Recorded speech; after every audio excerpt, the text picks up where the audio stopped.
Penh, capitale du Cambodge, se prépare à recevoir le général de Gaulle. Le palais royal où résidera le président de la République n'a jamais semblé plus élégant.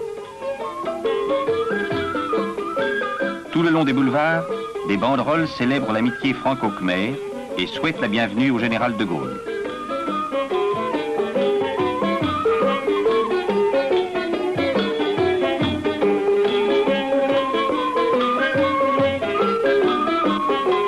Drapé dans les trois couleurs, la capitale attend le premier des Français et le premier président de la République française lui rendant visite en un siècle de relations très étroites.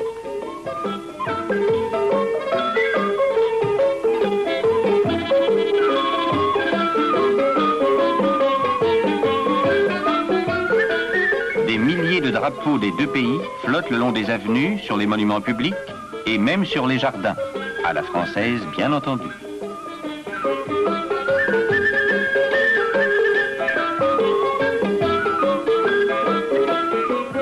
Les délégations des jeunes étudiants sont les plus enthousiastes et le sourire est sur toutes les lèvres.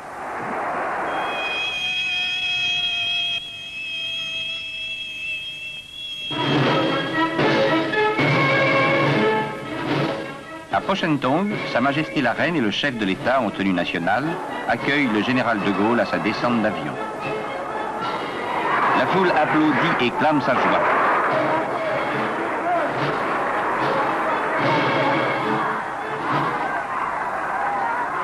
Le silence se fait pendant que le général de Gaulle et le prince Norodom Sihanouk, face au drapeau des forces armées royales khmères, écoutent la Marseillaise et le Nokorik.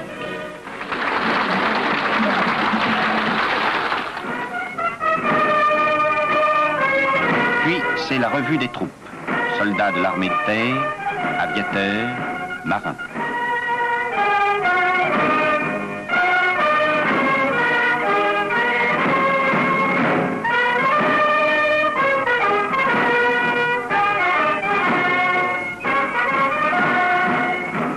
Le général s'approche de la foule qui l'applaudit, des délégations des provinces, des minorités ethniques, des étudiants, et serre les mains qui se tendent.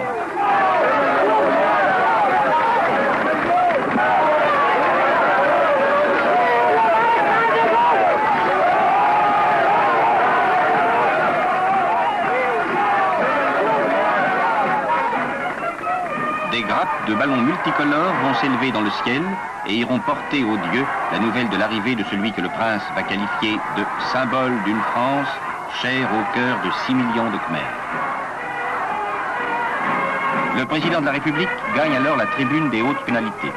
De ravissantes jeunes filles à la fois timides et souriantes sèment sous ses pas des pétales de fleurs, comme le veut une antique tradition qui réserve cet hommage aux plus illustres des hôtes du pays khmer.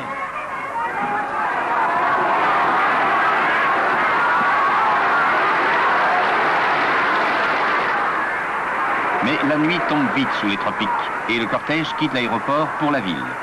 Debout dans la voiture de tête, le général répond inlassablement aux acclamations de 400 000 personnes se pressent sur son passage et jusqu'aux abords du palais illuminé en tricolore comme il se doit.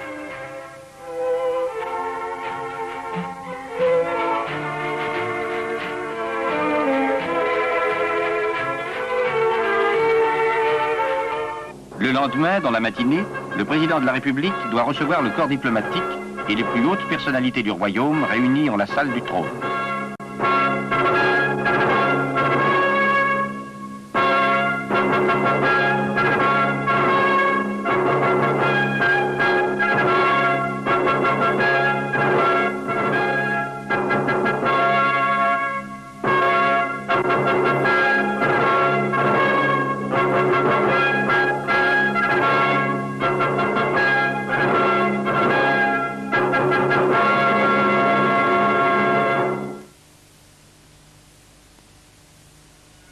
Accompagné par le chef de l'État khmer, le général de Gaulle arrive à pied par les jardins du palais.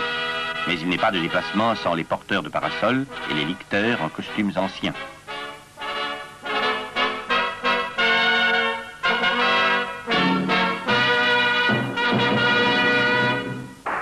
Immédiatement après cette cérémonie, le général quitte le palais en voiture découverte pour se rendre à la fête des eaux.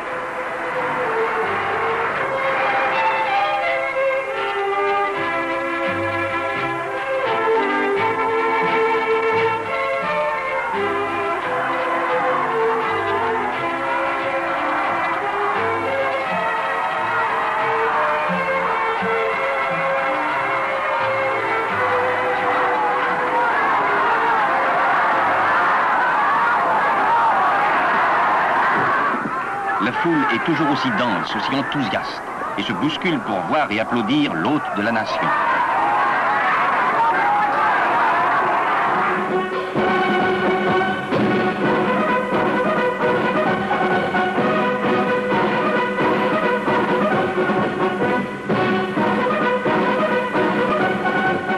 Le président de la République et le chef de l'État khmer assisteront à la fête nautique de la terrasse de la maison royale flottante, ancrée aux 4 bras, confluent du Mekong et du Tonlé Sap.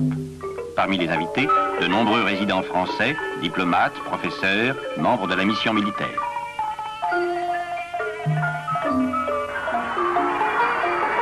La célèbre fête des eaux se déroule traditionnellement chaque année en novembre.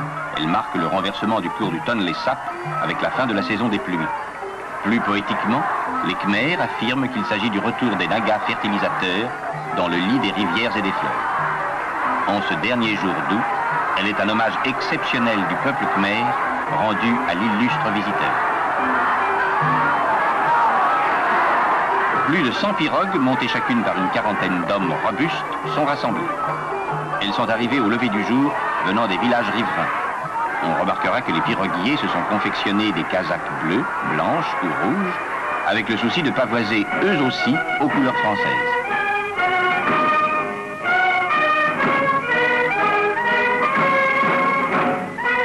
Les premières courses n'opposent que 2 pirogues à la fois. Leurs équipages ne ménagent pas leurs efforts, mais tous ont les yeux fixés sur la tribune où se tiennent les 2 chefs d'État.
Clôturant les joutes, les 100 pirogues défilent devant la maison flottante royale et recueillent les félicitations et les applaudissements des éminents spectateurs.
Il y a 1000 ans, les souverains d'Angkor offraient des fêtes grandioses comprenant des feux d'artifice.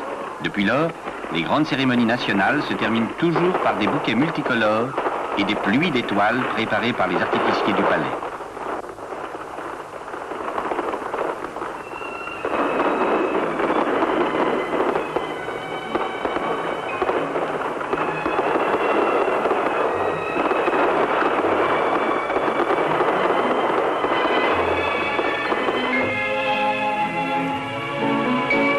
Voici un autre défilé qui glisse lentement sur les eaux du fleuve, celui des jonques illuminés.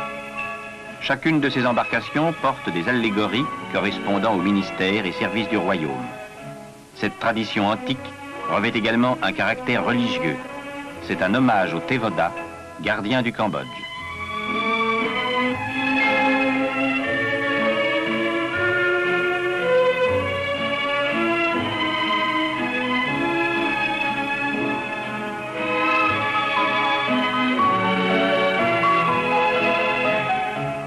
Au palais d'État de Kiamkarmon, exemple de la nouvelle architecture khmère, le prince Norodom Sihanouk offre un dîner de gala en l'honneur du général et Madame de Gaulle.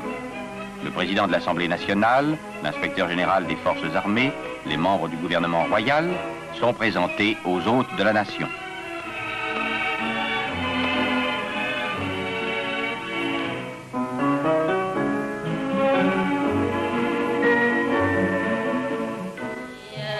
Une soirée artistique terminera cette première journée de la visite présidentielle. La princesse Bopa Devi, fille du chef de l'État et étoile du ballet royal, conduit la danse de souhait, spécialement créée dans le plus pur style classique par Sa Majesté la Reine. En bleu, blanc et rouge, les somptueux costumes brodés d'or et d'argent ont été exécutés à cette occasion par les meilleurs artisans attachés au palais royal.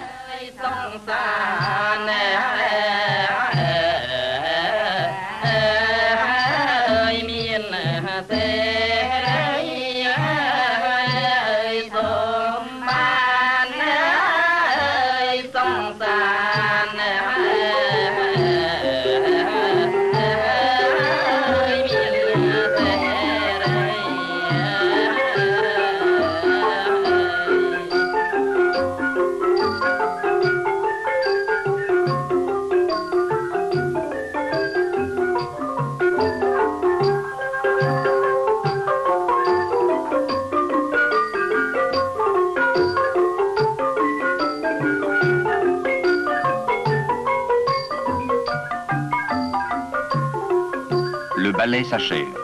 La princesse Bopa Devi va présenter un collier de jasmin au président et à Madame de Gaulle.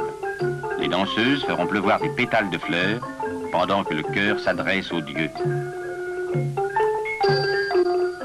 Que tous les bienfaits dispensés par Indra comblent de bonheur nos hôtes respectés, leur grand pays et son peuple.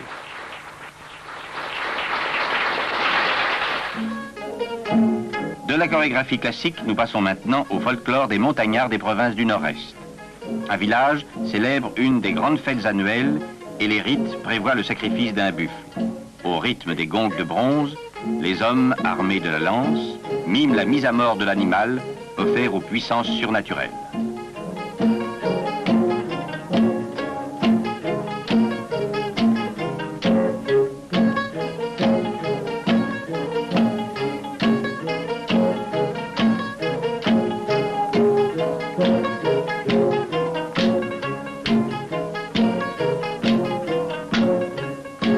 Puis commencent les libations de bière de riz, contenues dans une grande jarre vernissée.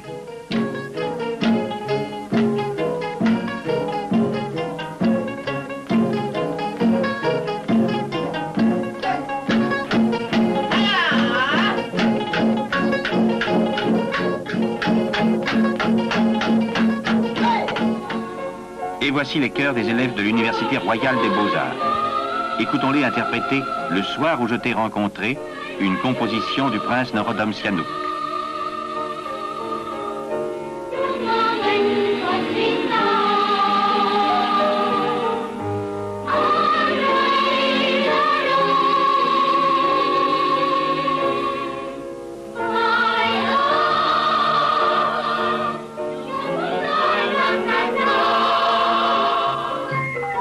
C'est à nouveau le ballet royal avec la princesse Bopa Devi.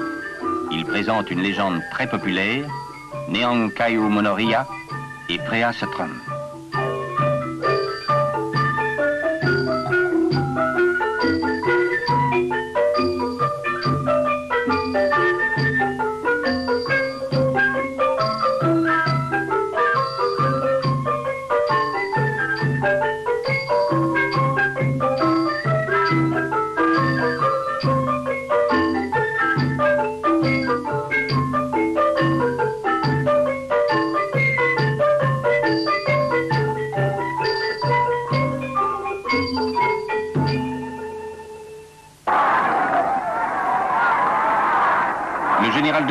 prince Norodom Sihanouk ont quitté le palais royal pour se rendre au meeting de masse organisé au complexe sportif national. Le cortège traverse un des nouveaux quartiers modernes de la capitale khmère. Est-il possible d'imaginer qu'il y a une dizaine d'années, des marécages s'étendaient en ce lieu?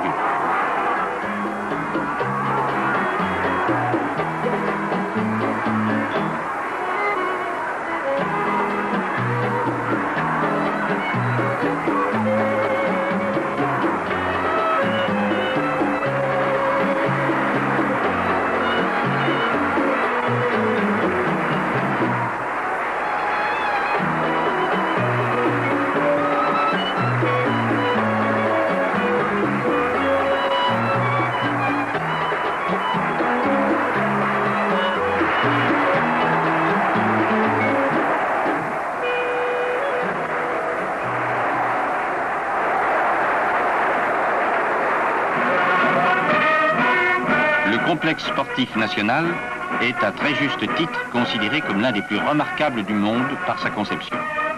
Il sera aujourd'hui le cadre d'une manifestation grandiose en laquelle la presse verra l'apothéose de la visite du général de Gaulle. 120 000 Khmers font une ovation extraordinaire au président dès qu'il paraît dans la tribune officielle aux côtés du prince. Un millier de moines bouddhistes récitent les stances du Kyan Yan Ton. Et 20 000 enfants, tenant des panneaux de couleurs, composent des drapeaux français et khmer, pendant que les chœurs chantent les hymnes nationaux.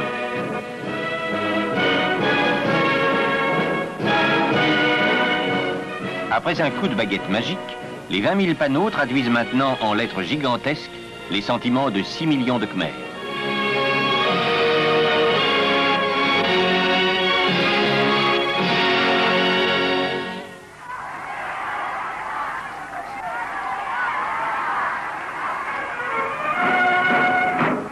Des ballons portant des banderoles s'élèvent dans le ciel bleu et des nuées de pigeons tournoient au-dessus des tribunes.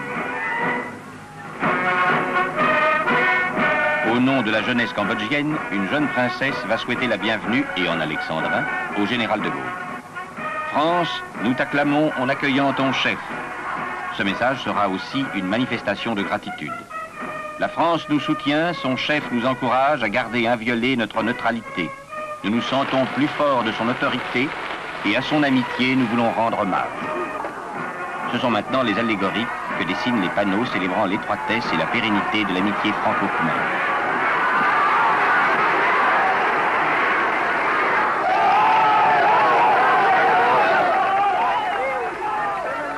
Le général de Gaulle va s'adresser au Cambodge et au monde.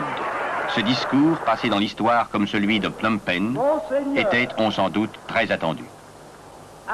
Il exalte la solidité des liens qui unissent la France et le Cambodge et poursuit « Cette estime et cette affection, il me faut dire que pour nous, Français, elles sont amplement justifiées par ce que fait le Cambodge depuis qu'il y a 13 ans, il a repris l'entière disposition de lui-même.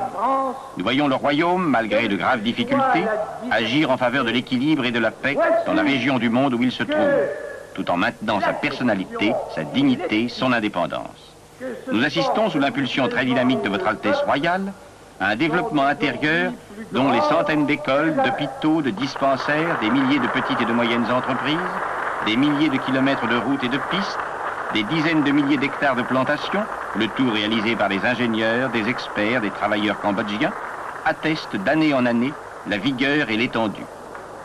La devise « Le Cambodge cède lui-même » que votre gouvernement a inscrite sur tous les chantiers est, pour le peuple khmer, un motif de juste fierté et pour d'autres, un encourageant exemple. La manifestation se termine par un tour d'honneur du stade en voiture découverte. La foule, debout, clame sa joie.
Le général de Gaulle et le prince Norodom Sihanouk arrivent à l'aéroport d'Angkor par l'avion du chef de l'État.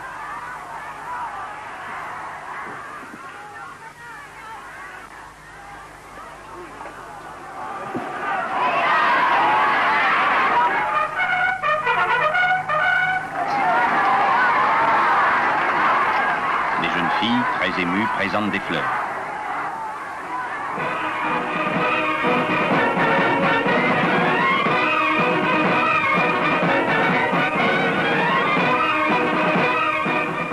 Chasseurs de l'armée et soldats de la garde provinciale présentent les armes.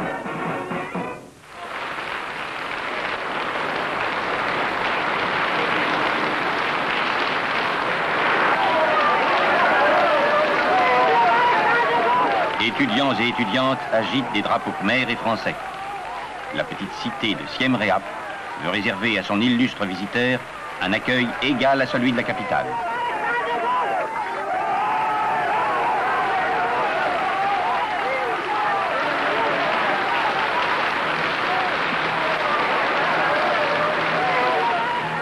Le président et Madame de Gaulle se rendent à la résidence royale où ils doivent passer la nuit.